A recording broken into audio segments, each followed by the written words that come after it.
For Koopman Media's Polity, I'm Sane Dlamini. Kim Windvogel discusses the book titled They Called Me Queer. So Kim, tell us how the idea of this book started. Wow, I think there are many parts to it about how it started, but I think what propelled it to actually happen to make this a reality was when I met a friend of mine called Zina Muhammad from Nigeria.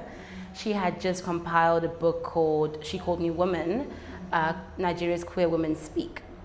And I met them at a conference in New York City at the United Nations, and they just started talking about what they were doing and this book that was going to become this reality.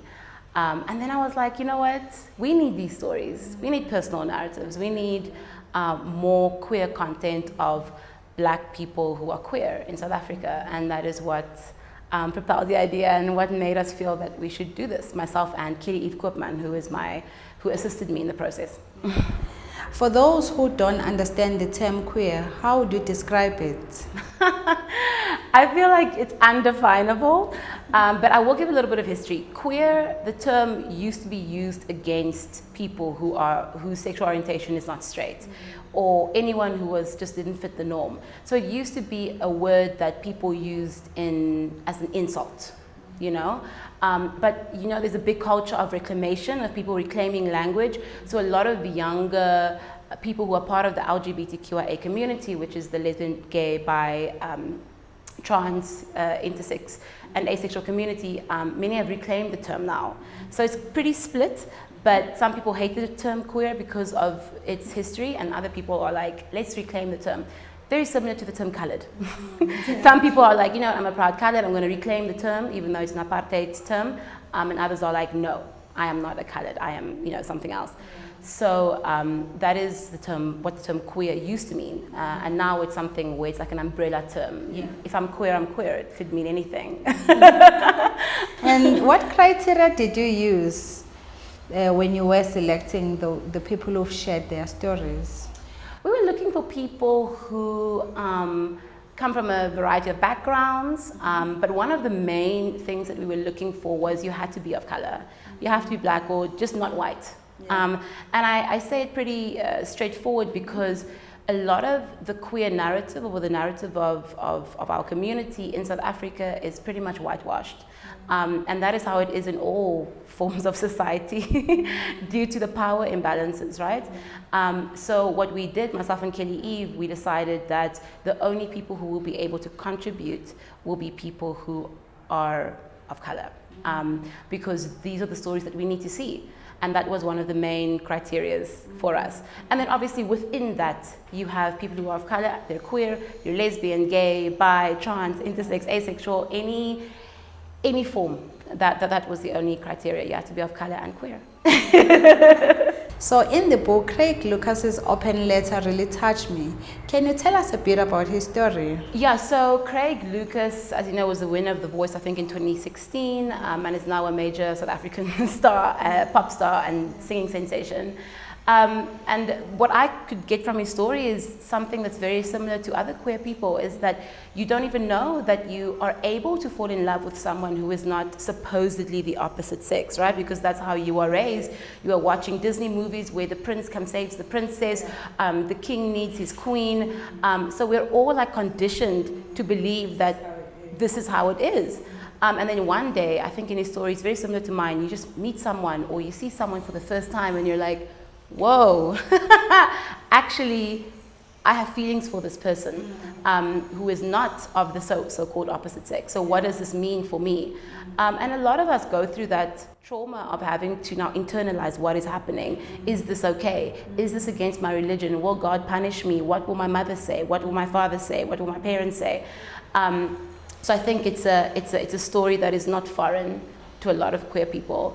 Luckily, he was able to take ownership of his narrative and come out as the singing sensation in South Africa and be like, look, this is who I am. I'm not going to hide myself anymore, and I'm going to live freely as the man who I am. And I think that is one of the cool things that he was able to do in that position. A lot of people in the music industry decide to retract for fear of sales going down, but he's proved that that's not the case. And if you don't mind, would you mind sharing a bit of your story, but don't give out too much so that people will buy the book? My contribution to the book speaks about polyamory. Now, what is polyamory? Even I struggle to define it sometimes. But polyamory is essentially when you are in relationships with multiple people and everyone is aware of each other. So it's not like you are cheating. Yes, it is something where you design your own relationship, but that's like the minimal. There's so much research you should do on polyamory in order to properly understand it. Because there are many different versions. There are hierarchical versions, so where you have a primary partner, a secondary partner, and a tertiary partner, and then you have ones where everyone is dating each other. So I think it's really something that you should go and research yourself. But that was my contribution to the book in my journey to how I expressed my sexual orientation. So you have monogamy, which is what most people follow, which is you have one person and then you stick to that person and you're exclusive to that person, whether that be sexually, physically, emotionally, spiritually, whatever that may be. And then I think a lot of people know of polygamy, where it's a man with many women or many wives, and then you have polyamory, and then there's it just goes on forever. But that is my story in the book, and I think people will quite enjoy it. What would you say to people who are still discriminative of the community? Oh, you're so boring. Like, I just feel that there is so much happening, right? And it's just why? We are living our lives. We are loving who we want to love. We are doing what we want to do, and we're not hurting you. It's very similar to any other form of so-called moral compass, like abortion in South Africa. It's legal, right? But people yet want to tell you that it's wrong and that it's morally, you shouldn't go and access an abortion because you want it. It's like, if you don't want it, then don't do it, you know? But let me, who needs access to it, actually get one. It's similar to being queer. If you don't want to be part of the community, no one's forcing you. No one's trying to convert you. Like, stay in your lane. That's what I have to say to them. And what would you say to someone who is struggling to come out? Firstly, I'd say it's okay not to come out. Coming out is this tightrope of walking into visibility, of being visible as a queer person, and then also your security. Because we're all in different spaces of our lives. Sometimes you're living with your parents and you know they're going to be hostile. And if that is something that is going to make you unsafe, then don't do it at that time. It's okay. You don't have to come out. For me, coming out, I never came out, but I had the privilege of not having to come out. My parents were never close to any sexual orientation.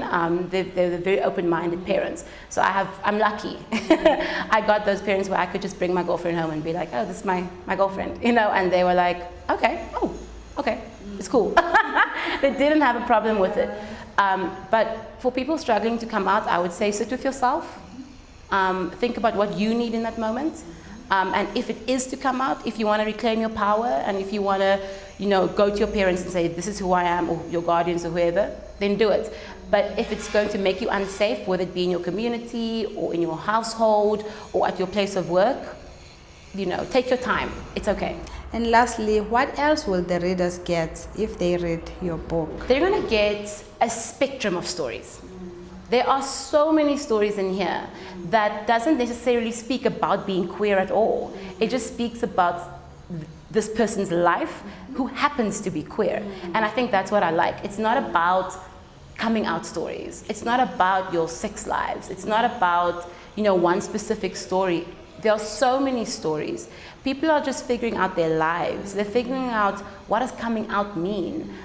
They're talking about their past lives as kids, you know, when, like what happened in their lives before they even came out. There are so many different stories. You're gonna be fulfilled.